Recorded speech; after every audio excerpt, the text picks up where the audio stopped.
Good morning, students. I am your teacher from Guru Ramdas College of Pharmacy, Malot. हमारा जो subject है वो है हॉस्पिटल एंड क्लिनिकल फार्मेसी। हमारा जो नया टॉपिक है वो है pathophysiology and symptoms of disease and this is the first part. चलिए शुरू करते हैं। इंट्रोडक्शन क्या है कि the hospital pharmacist need to be aware of atleast some of the common disease and ailments with which the patient present himself। तो जो pharmacist hospital के अंदर काम कर रहा है या as a being a pharmacist आपको पेशेंट की हर बीमारी के बारे में अवेयर होना चाहिए, आपको उसके बारे में जागरूकता होनी चाहिए। Therefore some of the common diseases along with their signs and symptoms, pathophysiology, etiology and epidemiology is discussed. तो कुछ कॉमन बीमारी जो आमतौर पे हमको देखने में मिलती है पेशेंट के बारे में, उसकी हम साइन एंड सिम्टम्स, उसकी एटियोलॉजी, पैथोलॉजी, फिजियोलॉजी के बारे में डिस्कस करते हैं। डेफिनेशंस के क्या है कि एटियोलॉजी क्या है कि the etiology is a disease include identification of those factors that induce the particular disease. Etiology क्या है कि एक बीमारी जिसके बारे में हमने पता करना कि इसके अंदर कौन कौन से फैक्टर्स के ज़रिए हमने पड़ताल करनी कि कौन कौन उसको क्या बीमारी है। जैसे कि tuberculosis bacillus is designated as the etiologic factors of tuberculosis. Pathogenesis क्या है कि pathogenesis is a disease refer to the development or evolution of disease. Thus pathogenesis of tuberculosis would indicate the mechanism whereby the invasion of the body by the tubercle bacillus। manifestation क्या है?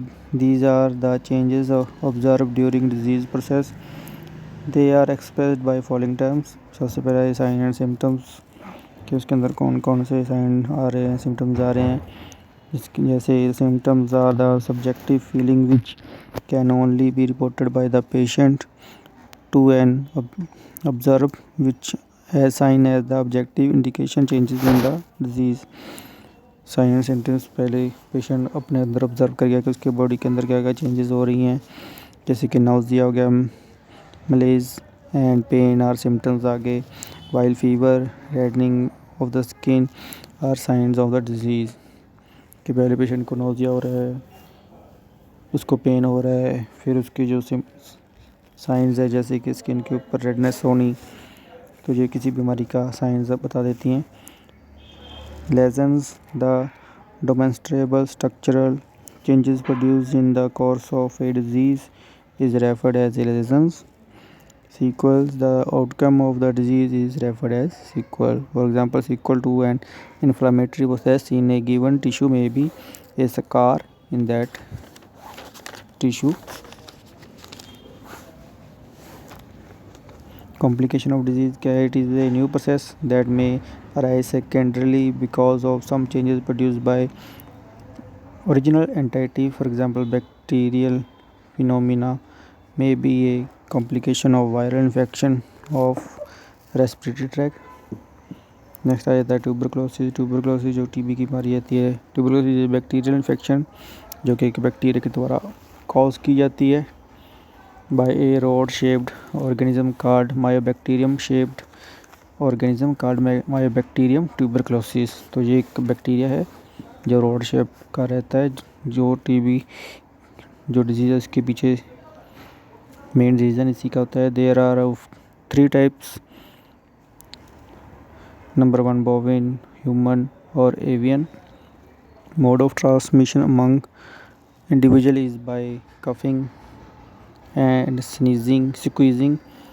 These droplets are inhaled by other person and people में develop tuberculosis infection. अगर किसी patient को TB है और वो खांस रहा है, स्नीजिंग कर रहा है, अगर कोई नॉर्मल पेशेंट, नॉर्मल पर्सन उसके पास है और वो इनहेल कर लेता है तो उसको भी टीबी हो सकती है।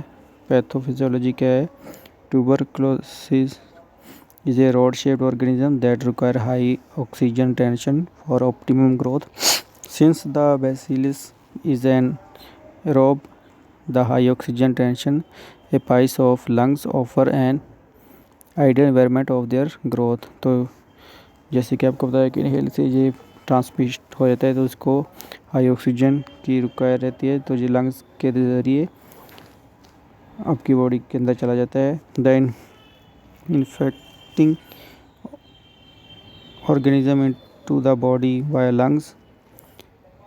This is primary tuberculosis. For the lungs, infection spread to the other organ by way of lymphatic system and the bloodstream. तो लंग्स के ज़रिए आपकी लंग्स में पहले चला जाता है इनहेल होने के बाद, और उसके बाद ये आपकी पूरी बॉडी के अंदर थ्रू ब्लड स्ट्रीम फैल जाता है। After several week cellular immunity develop, उसके बाद कुछ हफ्तों बाद इम्यूनिटी जो डेवलप होने लगती है। It involves lymphocytes, gland cells and macrophages. Organisms may remain inactive for the life of the host, or they may be reactivated. Reactivation may lead to either chronic or miliary tuberculosis, where it develops in an organ of the body, mainly high oxygen tension organism. Sign and system की बात करें कि अगर किसी patient को TB है तो उसके साइन एंड सिम्टम्स कैसे होंगे। सबसे पहले primary tuberculosis, it most of cause cases it is a without symptoms. पहले प्राइमरी जो होता है वो बिना किसी साइन एंड सिम्टम्स का होता है। Incubation period is 4 to 8 weeks. Only mild fever malaise is observed after 4 weeks. थोड़ा थोड़ा स्टार्टिंग में उसको बुखार रहेगा, 4 हफ्ते में उसके मेल्स वो जो है ऑब्जर्व होंगे। सेकेंड है pulmonary tuberculosis, symptoms are fever up to 40 degree Celsius in late afternoon और evening and sweat at night.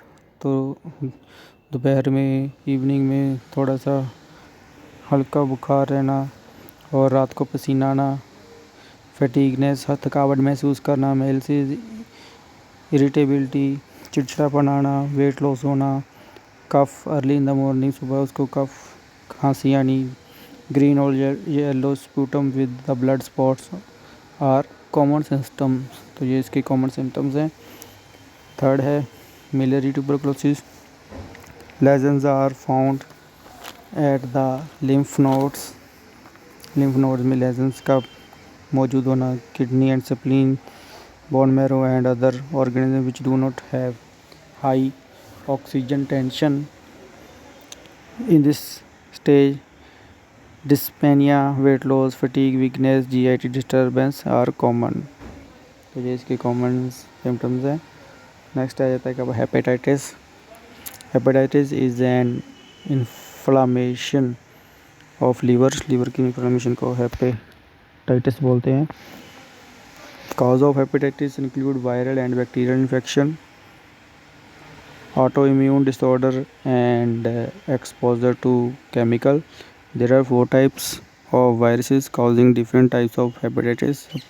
Number 1 hepatitis A virus, जिसको इन्फेक्शन हेपेटाइटिस भी बोलते हैं। नंबर 2 वायरस बी हेपेटाइटिस, जिसको सीरम हेपेटाइटिस बोलते हैं। Third is delta virus. Fourth is non A non B hepatitis virus. Hepatitis A virus is RNA virus usually contracted by oral facial exposure to an infected individual. Hepatitis B virus is a DNA virus generally acquired by parental exposure to contaminated blood products or infected syringes and needles. तो pathophysiology क्या है? The hepatitis B virus replicate in liver cell and virus cells or their fragment get incorporated in liver cell membrane. Humoral antibodies IgG and IgM are formed against the virus. These antibodies attack the foreign plasma membrane, thus immune system damage the liver circulatory immune complexes and complements activation causes further systemic manifestation. Sign and symptoms क्या है कि in hepatitis initially symptoms are